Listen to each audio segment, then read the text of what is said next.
Oh boy, it's now here, this time come again. V-Day's approaching, and I felt I must pen a note to my guys and to all men at large, to help you succeed and be all in charge. Now I know for most men this day does get tough, trying to figure out how much is enough to do for us ladies, us chicks and gals. Just try to avoid these most epic of fails.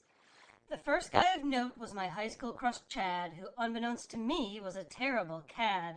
And while I loved the necklace of stars and hearts, spying 6 others made with identical parts, walking the halls of school the next day, explained why at lunch your face hit my tray.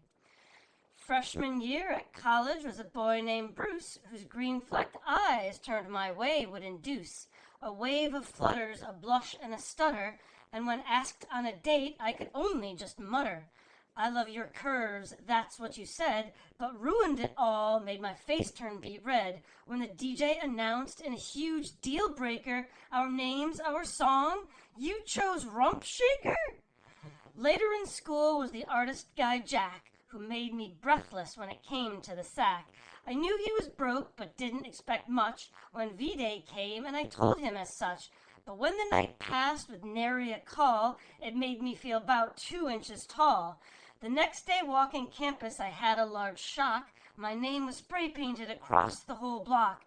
The gesture was fun, but my heart stopped in terror. With ex-hippie parents, my name was quite rarer than anyone at school, and he got expelled. Shouldn't have tagged the dean's Toyota Tercel.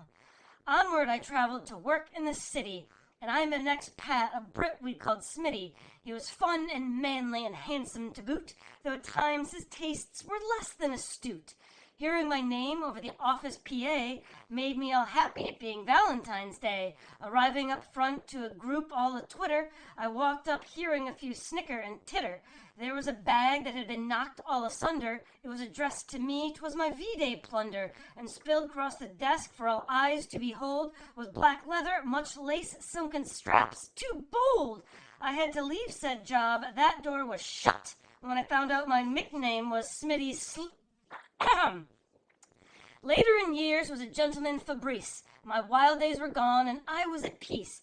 Older he was, a true debonair. He had grace and power, and even smiled with flair. He made me feel pretty, and had manners to boot. His style impeccable in Italian gray suits.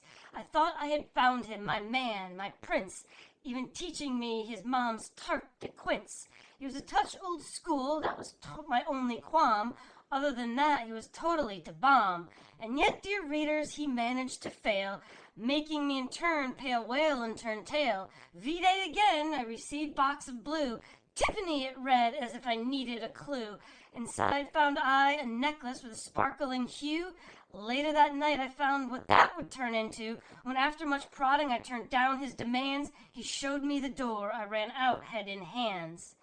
So dudes, gents, and lads, take note of this note. On your fair lady, I'm sure that you'll dote. But remember these warnings and all take heed. You can screw it up badly, yes, badly indeed. But with a little foresight, I'm sure you'll do well, and ne'er fail as bad as these stories I tell. Make sure your decisions are fraught with no peril, and you'll do great like my new husband, Daryl.